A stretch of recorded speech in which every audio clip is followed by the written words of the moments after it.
it's so cheap right now that it's definitely worth a consideration. In this live video, I'm going to be giving a little bit of an overview of the Nissan Leaf, but a case study of a friend of mine who bought one of these because right now, if you saw my other live video I did recently, you can get such incredible deals on used electric cars that it's just silly money. And I'm going to preface once again, I'm a car guy. And the case study I'm going to talk about, he's an active dad that drives a Toyota Tundra. Both of us love V8 powered fun. Let me tell you, he loves his V8 Tundra, and it's only got 130,000 miles on it, so that Tundra is going to literally last him forever. And in the Bad Ideas Garage, we have a couple of V8s, and we absolutely love them. So I'm not saying that everyone has to have an EV, but if you need something for your daily grind, right now it's just silly money. So it is currently September 10th, and on September 30th, the end of the month in 2025, the federal rebates, or sorry, the federal tax credits are going to expire. Oregon has a program where you can still get a rebate, where the state of Oregon, if you have certain income qualifications, they will give you money to go buy an EV. Love it or hate it, that program exists, and I recommend while it's here, go ahead and take advantage of the program. So today what I'm going to talk about is a friend of mine from church who ended up getting a Nissan Leaf. And I cannot believe that I was like, yeah, you should go buy a Nissan Leaf. But guess what? That's what I ended up doing. And a couple weeks ago is when he bought it. And out of pocket for him was $4,200. He did a little bit of a calculation to see how much his commute was, and his commute drastically increased. And so he was looking at his Tundra that gets like, what, 12 to 14 miles to the gallon. You know, you don't buy those for efficiency. You buy those because they're capable and they're going to last forever. And with his new commute, it was going to cost him like 10 bucks a day in gas. And so now he figured out with a little bit of math that it's $1.50 for him to be able to get to his work and back. So he's like, okay, so this is going to save me money. And over about the course of a year, or closer to maybe 14 months or so, between the amount of money he's going to save in gas and the amount of, even with insurance costs, it's going to be about 14 months for him to be able to break even. So we're like, okay. And he asked me, what should he go find? Something that's going to qualify for these programs that exist. The first thing to keep in mind, if you are in Oregon and you want to see about having those programs, is that there are income caps. So he's a family of four, and according to the state of Oregon, that's $128,000 or less. So if you are a family of four, make less than $128,000 per year, according to your 2023 or 2024 AGI.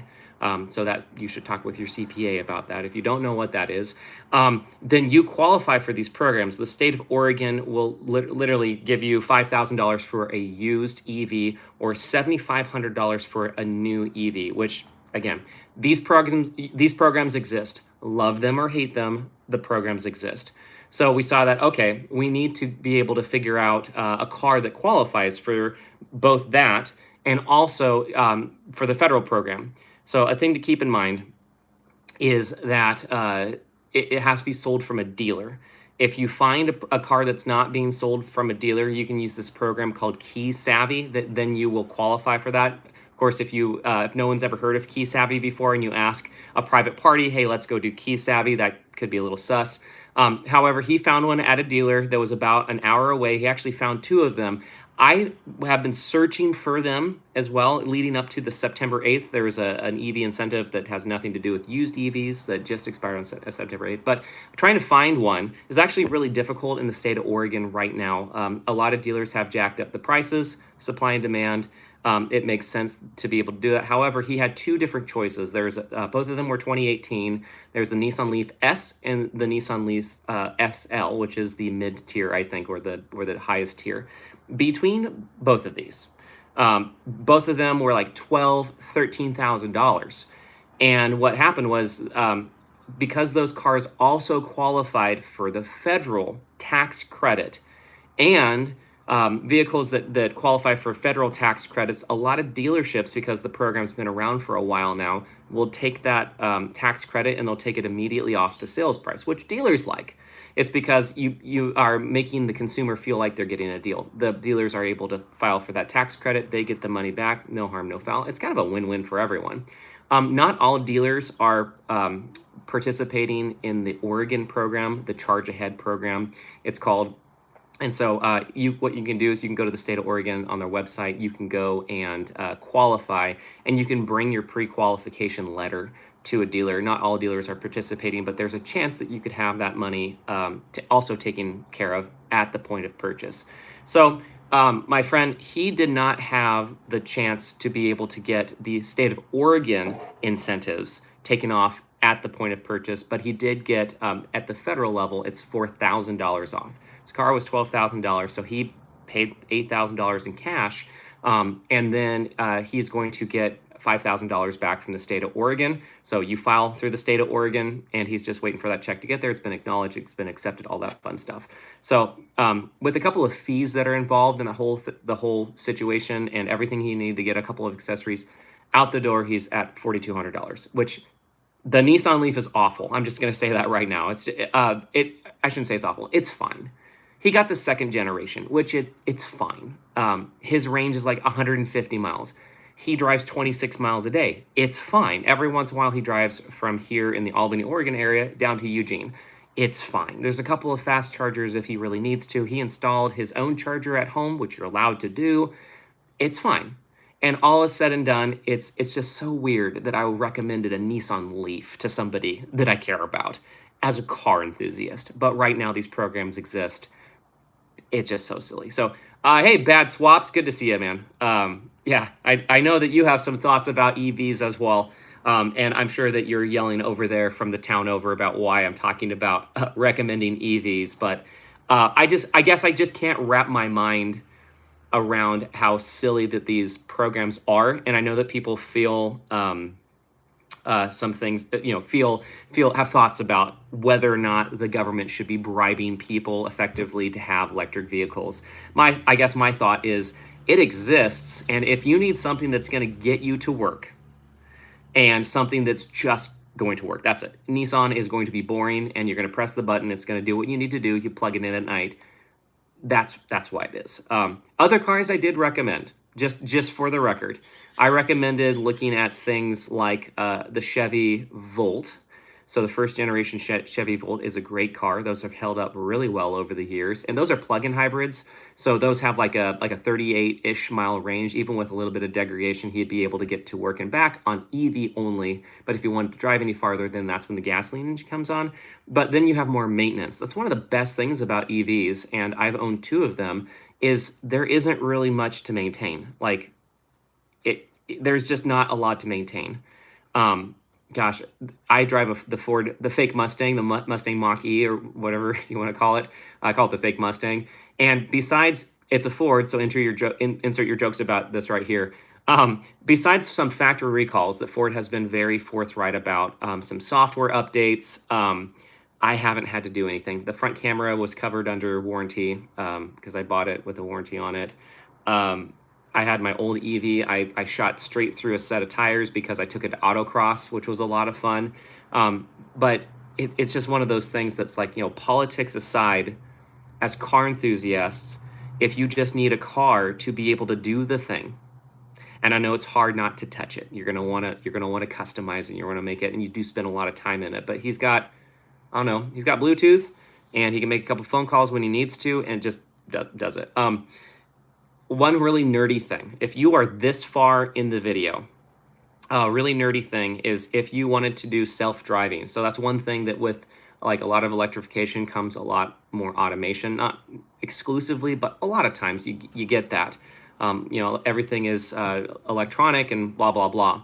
Is if you wanted to have the least expensive self-driving vehicle, and I know that there's a broad spectrum of what that looks like. If you wanted to do this, through one of these programs, I know that there are like older Teslas that have various different versions of autopilot. There's different autopilot computers, and at some point they go to full self-driving, which is a whole thing, and there's a subscription involved, blah, blah, blah. That's definitely a possibility. There are a lot of, I will say that there are a lot of parameters that you need to make sure that you hit in the event that you go through any of these programs. But one thing that I saw is this might be the least expensive or one of the least expensive ways to get a self-driving car, quote unquote, is Nissan Leaf started in 2018 if you got the SL or the SV trim, some of those had what they called their Pro Pilot Connect. The Pro Pilot Connect was basically their early version of like a okay level 2 system. And so basically it's got lane keep and it's got adaptive cruise control. There's this thing called Comma AI. So it's a self-driving computer that actually, Linus Tech Tips, if you know LTT. Um, he just recently did this with a Toyota Corolla, which, is a really inexpensive car. And the car suddenly got a lot more capable in their self-driving. If you get a Nissan Leaf, unfortunately, my friend, he got the S trim that doesn't have any of this, but if you have the Pro Connect, which some of them do, and you'll have to get really specific about this, then you can buy a Comma AI, and it's like $1,000, which is a good chunk of money. But the good thing is that you can take it from car to car to car. So it's about $1,000. You have to buy a $100 wiring harness for each one of the cars. You put it on, you plug it into your auto dimming mirror. If you plug it right there, you might have to plug it into your OBD port. I was able to hide it in my Mazda really well. But if you get that and you put that on a Nissan Leaf that has this, you have an EV that has very capable self-driving. And if it's anything like I have it on my Mazda, I prefer to drive that because my Mazda with the Comma AI is better than the Blue Cruise that comes with my fake Mustang. The Blue Cruise on my fake Mustang also, it has a subscription. I got it for free for 1 year. That subscription's coming up. I'm not going to renew it because it's not worth the 40 or 50 bucks a month that they want. Bad swaps, thank you. The CTS 5 Blackwing with Super Cruise. Yeah, Super Cruise is a phenomenal program. It really is. It's completely hands-free. It's really similar to the Blue Cruise that Ford has. I don't know about the particular parameters about where it works and where it doesn't. I know that Super Cruise has to be activated only on certain roads. So like around here where we live, Blue Cruise is not active on my commute. So for me, I don't use Blue Cruise unless I go drive to Portland. And so for me, it's really not worth it. The good thing about Comma AI is it uses that hardware that's on the car and it allows that effectively wherever you want it to go. There's a broad spectrum based on your vehicle and a whole bunch of things about making that happen. Like on my Mazda, I had to actually put in a better power steering motor to be able to make mine work. But it's just really cool that Nissan Leaf actually is officially supported. The ones that have the lane keep and the adaptive cruise control, they call it their Pro Pilot Connect or whatever the heck it is. You plug in this thing and then suddenly the thing will drive itself in a lot of places. If it drives anything like my Mazda, it's like, 90% of my commute or so. It doesn't require me to have any input, which is great. So yeah. So actually, that's a good question. Does the Kia Stinger, because the Kia Stinger has lane keep and it has level 2 like adaptive cruise control. I'm curious to see if it is an officially supported vehicle. And basically you just, because the Stinger has also a power auto dimming mirror, you basically plug it into that. I will say that most Hyundai and Kia products are listed on this. So yeah, the cool thing is that it's not just that it works, but like the systems that come with the car, you usually have to rest your hand on the steering wheel, or you have to wiggle it every 5 seconds or whatever it is. Like the Ford, you have to do that. But with the Comma AI, you don't have to. That's the thing.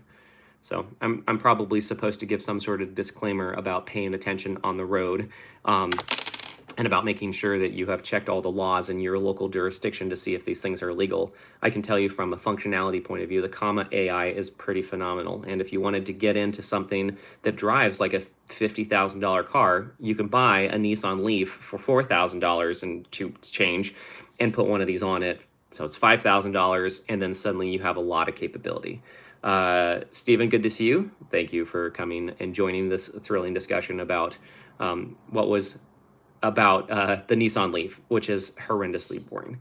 Now, if you are in the market right now and you're looking for a car for maybe a new driver or a young driver, or even just for something for your commute, other vehicles that I will recommend is the BMW i3. So that I've driven a very early version of that back when it came out, and I believe it was 2012. Those are really unique. You have to be very specific about the ones that have the right hardware on it, but those also can work with comma AI. Those are also inexpensive. You can find those all the time. Mathematically speaking, if you want to take the biggest advantage of the programs that exist in Oregon and from federal right now, the vehicle price needs to be approximately $12,000 to take the most advantage of it. It's because from a federal point of view, rather than taking the $4,000, they start to do 30% of the vehicle price. And so obviously as you get less expensive, that amount takes a little bit less. So, okay, so bad swaps. Sometimes my Stinger won't ask me to make a wheel adjustment for a minute at a time. That might be the case. I think that it will take in different parameters. Like if you're out on the highway and stuff like that, it lasts longer. I noticed in my Ford, for example, that it depends on when it says, you need to wiggle the wheel. Mine also gives me a warning, and then it, starts to give me a louder warning before it just, turns off, which is a whole thing. But the comma AI, the cool thing is that it kind of overrides all of that thing, which again, love it or hate it, look at your local laws to see if that's something you want to do. Okay, other things. So BMW i3, it's kind of a funky car. If you look at one of those, make sure and get it inspected by a BMW specialist. Most of the problems that those had to do with the ones that had the range extender. So some of those only had a 2-cylinder engine in the back, which was a little bit of a generator. It's not like a plug-in hybrid that it's designed to like power the car. The 2-cylinder in the back was designed literally to be a range extender. So, but most of the problems with BMW i3s that I saw had to do with that. With like the evap system, because it's under pressure all the time, but you might not be running the engine all the time. And also the shocks apparently could leak, and those could be expensive. So I was looking into the BMW i3 as well. And then the Chevy Bolt and the Chevy Volt, both of those are great. So somewhere in there, those are a lot of the cars that I saw that were available. Basically what we would do is we'd go to driveway.com or we'd go to CarMax to get an idea about like, well, how much have these vehicles gone up in price over the last couple of weeks or couple of months, because these incentives do exist. And then we kind of, worked from there. So that's what we got so far in this episode. If you are looking for an EV, again, I'm not saying that everyone has to drive an EV. I'm a huge car enthusiast. I own a V8 Mercedes. I actually now own 2 V8 Mercedes. That's a story for another time. And it just makes a lot of sense for your daily commuter. If I didn't already have an EV, I'd probably be looking for one right now. Just make sure that when you are looking for one of these, that you look at all of the parameters. So the state of Oregon has income parameters. The federal also has income parameters, but they're a lot higher than they are for the state of Oregon. And then the vehicle itself has to, if you want to be able to take advantage of the federal one in particular, only can have one owner in between August 2022 and present, which means you need to be buying it from, and you have to be buying it from a dealer, and you have to commit for Oregon to drive it for 24 months. No idea how they're going to be enforcing that, but that's a thing. So with all of those parameters, if you have any questions, you can always send us a message. Just know that they exist. All these cars exist. The programs exist. The federal program is going to be expiring on the 30th of September, and I recommend at least taking a look. And if you find a vehicle, again, be very, very specific about making sure, looking at the Carfax, making sure that you're buying it from either the original owner of the car, or that there are no additional owners in between August 22 and present. It's because if there are, that means that owner took the tax credit, and the tax credit for the federal follows that car. So most reputable dealerships will be able to get you a Carfax to be able to see that and to verify that. And even if they don't take the tax credit at the point of purchase, you get it when you go file your taxes. It's a tax credit. It's not a deduction. It's a tax credit. Ask your CPA if you need a distinguisher between those two things. And also, if you get one of these that is less than 8 years old, every single EV has an 8-year or I believe 100,000 mile warranty on it in terms of the battery systems. So I know that that's something that people are concerned about, understandably, is the battery system. And so that's something from the Obama administration that said, 8 years or 100,000 miles. So if you have one that has a little bit of that warranty left over, something catastrophic happens, at least immediately, you'll be able to have that taken care of. And so far, a lot of the data, like the cars that have been on the market for long enough, there's a lot of data and there's a lot of forums that say, yeah, these are the things to look out for. Or like, by now, for example, the first generation of the Nissan Leaf, well, they didn't have active cooling of the batteries. So because of that, the first couple of years you don't want to get, even the more modern ones, the Gen 2 still don't have active cooling through like liquid cooling and whatnot. So those are things to keep in mind. And those types of like nerdy specific conversations, those can be found in a lot of forums about people needing to learn more about individual cars. So at this point, I would say hello to everyone who's on here, but I need to get going with the rest of my day. But I wanted to share this as a case study. I'll be sharing more on my other channels that I have through YouTube, Instagram, and Facebook, a little bit more context on this. But if anyone has any further questions, just let me know. I appreciate those who are currently in the chat saying hi, and we'll catch you later. Thank you.